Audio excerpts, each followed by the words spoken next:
코로나 상황 알아보겠습니다. 역대 최다 신규 확진자가 나왔는데요. 거리두기 효과는 언제쯤 거둘 수 있는지, 백신 접종은 순조롭게 되는 건지 전문가 모시고 자세히 짚어보도록 하겠습니다. 오늘도 가천대 예방의학과 정재훈 교수 나오셨습니다. 안녕하십니까? 네, 안녕하세요. 자, 오늘 신규 확진자 수를 봤더니 1,784명, 이게 역대 최다 규모인데 이전부터 사실 우려했던 상황, 교수님이 우려했던 상황으로 지금 온 겁니다. 자, 거리두기 4단계 조치 내렸는데 이거 효과 보려면 더 기다려야 되나요? 네, 저는 당분간 확진자는 더 늘어날 가능성이 높다고 생각을 하고요. 첫 번째 이유는 델타 변이 바이러스가 기존 바이러스에 비해서 전파 능력이 매우 높아져 있습니다. 그렇기 때문에 과거의 조치로는 충분하지 못할 수 있고요. 두 번째는 비수도권에서 확산세가 매우 거세다는 점인데, 수도권은 4단계 조치가 적용이 되면서 어느 정도 확산세가 억제가 되고 있습니다. 하지만 비수도권에서 확산세가 지속적으로 늘어나고 있기 때문에 이런 것들을 봐서는 당분간 확산세는 이어질 것이다. 그다음에 확진자 숫자가 큰 폭으로 줄어들긴 어렵다. 이런 예상이 나오고 있습니다. 지금 방금 말씀하실 때 당분간이라고 했는데 도대체 그 당분간이 언제냐, 이게 사실 국민들 관심이에요. 자, 4단계 수도권 거리두기가 25일까지, 그리고 그때 아마도 이제 연장할 것으로 보여지는데 연장만 해서 됩니까? 더 뭐 강력한 조치를 그 위에 더 얹어야 되는 거 아닌가요? 네, 이런 더 강력한 조치를 해야 된다는 의견이 나오고 있는데요. 근데 우리가 4단계 조치가 가지는 의미를 좀 생각해 봐야 됩니다. 4단계 조치라고 하는 것은 확진자 숫자를 억제한다라는 가치를 가지기는 변이 바이러스가 너무 심각하기 때문에 어렵다고 볼 수 있고요. 네. 고위험군에 대한 접종이 완료가 될 때까지 시간을 지연시키는 의미를 가지고 있습니다. 하지만 델타 변이 바이러스가 워낙 전파력이 높기 때문에 4단계 조치를 완화하게 될 경우에는 확진자가 늘어나지만 여기서 조치를 더 강화한다고 해서 확진자가 억제된다는 보장이 없기 때문에 이번 주의 추이는 좀 지켜봐야 될 것 같고요. 이게 짧고 굵게 4단계 조치를 시행하는 것은 사실상 좀 어려워지는 상황이라고 봐야 될 것 같습니다. 자, 수도권은 그렇고 사실 비수도권도 안심할 수 있는 상황이 아닌 게 여름 휴가철 다가오다 보니까 많이들 이제 지역으로 좀 내려가는 상황입니다. 또 처음으로 500명 비수도권 확진자가 나왔다고 하는데 비수도권의 거리두기는 더 올려야 되는 건 아닌가요? 네, 저는 비수도권에서도 사회적 거리두기 단계를 상향할 필요가 있다고 생각을 하고요. 우리가 한 달 전만 해도 비수도권에서 500명의 확진자가 나왔다라고 하면 정말 심각한 상황으로 받아들이셨을 거예요. 그런데 수도권의 유행이 워낙 심각하다 보니까 상대적으로 비수도권의 유행이 심각하지 않은 것처럼 보이거든요. 네. 하지만 일부 대도시에서는 이제 하루 평균 100명의 확진자가 나오는 사례도 있고요. 그렇기 때문에 최소한 대도시에서는 사회적 거리두기 단계를 높일 필요가 있고요. 그리고 국가 전체적으로도 수도권과 비수도권의 사회적 거리두기의 격차를 줄일 필요가 있습니다. 격차가 커지게 되면 풍선 효과가 유발될 수밖에 없는 그런 상황이거든요. 자, 오늘이 중복인 거 다들 알고 계십니까? 폭염이 계속되고 있는데 이런 날씨에도 선별검사소에선 방호복을 입고 일하는 의료진들이 있습니다. 무더위 속 방역 활동 괜찮은지, 또 고속터미널역 임시선별검사소에서 일하는 김동영 간호사 연결해서 자세히 들어보도록 하겠습니다. 자, 간호사님 안녕하십니까? 네, 안녕하세요. 자, 지금 근무하시는 곳이 고속터미널역이라고 들었는데 하루에 어느 정도나 와서 검사를 받고 있습니까? 현재 시민들이 약 900에서 1000명 정도 검사를 받고 있습니다. 900에서 1000명이요. 그럼 이 상황이 최근에 그 4차 대유행 이후에 늘어난 겁니까? 아니면 항상 그 정도 왔었나요? 원래는 제가 근무하던 당시 6월 중순이나 말쯤에는 평균 500에서 600명 정도 검체량을 받았었는데 그에 비해 약 2배 정도 상승한 수치라고 할 수 있습니다. 자, 지금 그쪽에서 일하시는 분들이 방호복을 입고 일하는 것으로 알고 있는데 요즘 날씨도 굉장히 더워서 이 더운 날씨 속에 방호복 입고 일하다 보니까 관련된 뭐 사진들 언론을 통해서 지금 볼 수가 있는 그런 상황입니다. 실제로 그런 사진에서 보는 것처럼 사진 잠깐 보여줄 수 있나요? 사진에서 보이는 것처럼 저렇게 막 손이 막 무를 정도의 상황까지 가는 사람들이 많습니까? 의료진 중에? 제 주변에는 아직까지 그런 상황까지 간 적은 없지만 아무래도 더위 속에서 일하다 보니까 에어컨이 없거나 시원하지 않은 환경에서 일하게 된다면은 저런 손 상태가 될 것 같습니다.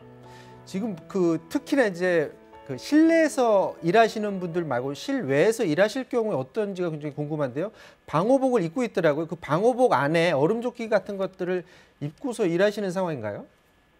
네, 입고 있지만은 이게 일시적으로 도움이 되고 2시간 이상 일하게 되면은 아무래도 더운 날씨이기 때문에 어지럽고 현기증 같은 경우는 예방을 할 수가 없습니다. 실내는 그러면 에어컨을 틀면 방호복을 입고 일하더라도 큰 문제는 없습니까?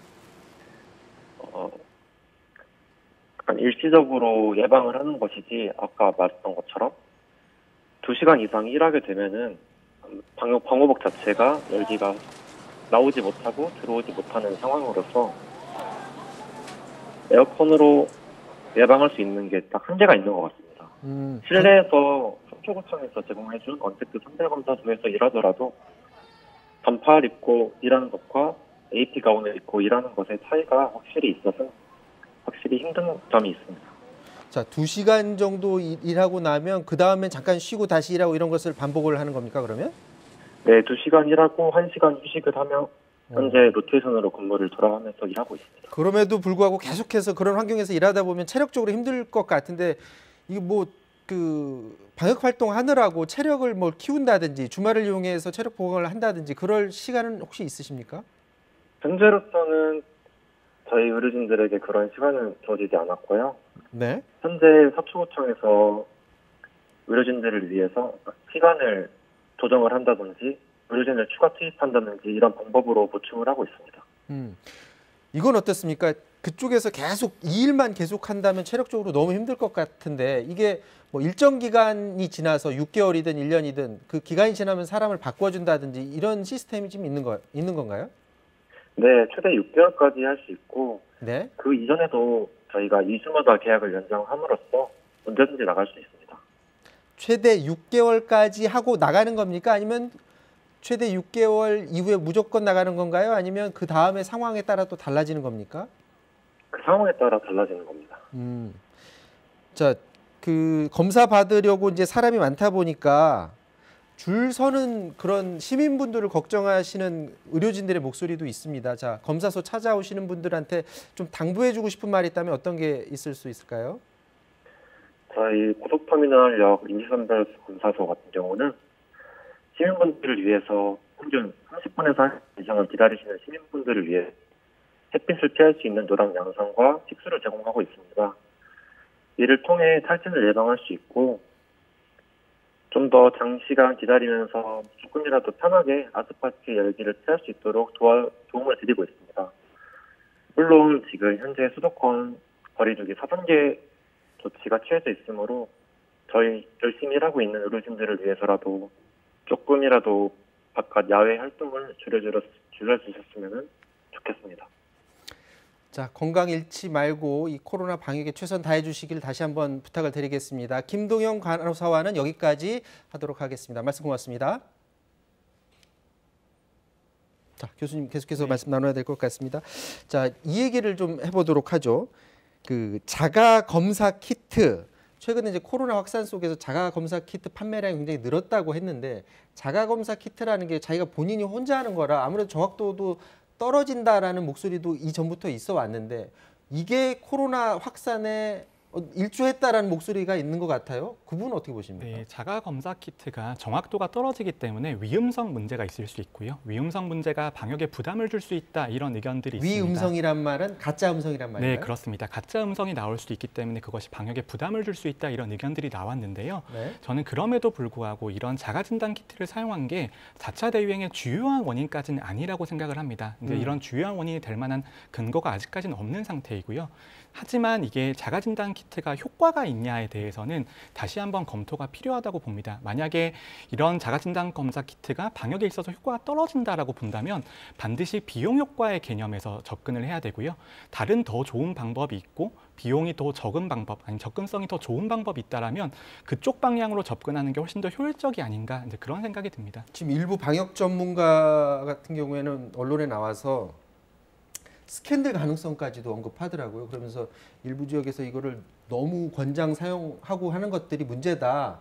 지금이라도 허가 취소해야 된다라는 목소리를 내곤 하는데 그 부분은 어느 말이 맞습니까? 네, 방역에 있어서 많은 업체들과 산업적인 영역이 결부가 되어 있고요. 그렇기 때문에 이런 문제들로 비춰질 수는 있습니다. 하지만 저는 허가와 정책적인 사용은 분리해야 된다라고 보고요. 허가는 어디까지나 과학적인 근거를 바탕으로 이루어진 것이기 때문에 허가를 하더라도 정책적으로 자가진단 키트를 더 많이 사용할 것인가 아니면 사용의 비율을 좀 줄일 것인가를 우리가 결정할 수 있다라고 봅니다. 하지만 지금 보시는 것처럼 자가진단 키트가 그렇게 현장에서의 활용 가치가 높다고 보긴 어렵기 때문에 정말 필요한 곳에서만 사용하는 전략이 필요하겠죠.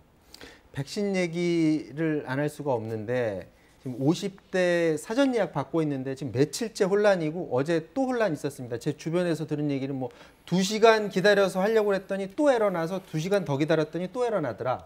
몇 시간, 6시간, 7시간 계속 에러만 났다라는 소리도 지금 들리고 있는데 관련해서 대통령도 참모를 질책했다고 합니다. 자, 지금은 50대가 그렇고 이제 40대 이하로 내려갔을 때는 이제 사람이 더 많아지잖아요. 이때 어떻게 해야 되면 지금 시스템 그대로 이용하는 거 아닐까? 그러면 더 뭔가 큰 변화가 있어야 되는 거 아닙니까? 네, 현상만을 보면 접속자가 많이 늘어나서 인터넷에 트래픽이 늘어나서 접속이 지연됐다 이렇게 볼 수 있는데요. 저는 본질적인 원인을 봐야 된다고 보고요. 근데 본질적인 원인은 국민들께서 백신 수급에 대해서 불안감을 가지고 있으신 것 때문입니다. 그래서 지금 예약하지 않으면 나의 접종 일정이 많이 밀릴 수 있기 때문에 최대한 빨리 접속해서 예약을 잡고 싶어 하시는 건데요. 네. 이런 백신 공급 일정에 대한 국민들의 안심이 좀 있어야지 이런 문제가 본질적으로 해결될 수 있을 것 같고요. 현상으로 봐서는 홈페이지에 뭐 서버를 증설한다거나 아니면 이제 예약하는 날짜를 분리하거나 이런 대안들을 할 수는 있습니다만 그것보다는 본질적으로 공급 일정에 대한 확약이 있어야 될 것 같습니다. 이 백신을 맞는 사람 입장에서 아무래도 조금이라도 하루 이틀이라도 더 빨리 맞고 싶기 때문에 당연히 문 열자마자 들어가서 클릭을 할 수밖에 없을 것 같거든요. 그 사람들이 조금만 분산해서 여러분들이 나중에 좀 접속해 주십시오 하고 그냥 거기에만 기대해서는 또 안 될 것 같아요. 네, 접속을 분리하는 것보다 더 중요한 게 언제 예약을 하셔도 원하는 날짜에 접종할 수 있다라는 그런 믿음을 드리는 것이라고 생각합니다. 자, 오늘 그 들어온 뉴스 중에 돌파 감염해서 자료가 들어왔습니다. 돌파 감염 사례가 647명이라고 지금 나왔습니다. 그러니까 백신 접종을 맞았는데도 그럼에도 불구하고 이제 감염이 됐다는 거죠. 근데 자료를 봤더니 얀센 백신을 맞은 사람이 감염이 많이 됐네요. 그럼 얀센 백신 자체에 문제가 있다고 봐야 될까요? 네, 얀센 백신은 많은 분들이 아시는 것처럼 1회 접종 백신입니다. 1회 접종만으로도 접종 완료자로 분류가 되기 때문에 다른 백신들과 다르게 돌파 감염 사례가 늘어날 수밖에 없고요. 그리고 돌파 감염이라고 하는 것은 과학적으로는 어쩔 수 없이 생기는 부분입니다. 백신의 감염 예방 효과가 100%가 아니기 때문에 이런 현상이 나오는 것인데요. 저는 우려가 되는 부분이 최근에 들어서 돌파 감염 사례가 늘어나고 있다는 것인데 이건 반대로 델타 변이에 대해서는 백신의 효과가 떨어지는 것이 아닌가 이렇게 해석될 수도 있는 부분입니다. 그렇기 때문에 얀센 백신도 추가적으로 한 번 더 접종을 해서 2회 접종 완료를 해드리는 것이 중요할 수 있고요. 다른 백신에 대해서도 꼭 2회까지 접종을 하시는 게 중요할 것 같습니다. 자, 마지막으로 청해부대 얘기를 좀 해봐야 될 것 같습니다. 어제 귀국했어요. 301명이. 그랬더니 검사를 해봤더니 270명이 확진이 됐습니다. 지금 이후에 드러나는 문제점들을 보면 선상에서 매뉴얼도 있었다라고는 하는데 교수님이 보시기에 청해부대에서 저렇게 확진자가 많이 늘어난 가장 근본적인 원인은 어디에 있다고 보십니까? 근본적인 원인은 함상 환경이고요. 우리가 해군 함정이라고 하는 것은 상밀 환경의 집합체라고 볼 수 있습니다. 정말 밀접한 접촉이 밀폐된 공간에서 일어나기 때문에 반복적으로 바이러스에 노출될 수밖에 없고요. 한 번 유입이 됐을 때는 백신 접종이나 조기 격리가 없다라면 이런 상황이 나올 수밖에 없는 것이죠. 자, 여기까지 하도록 하겠습니다. 코로나 상황 지금까지 정재훈 교수였습니다. 말씀 고맙습니다. 네, 감사합니다.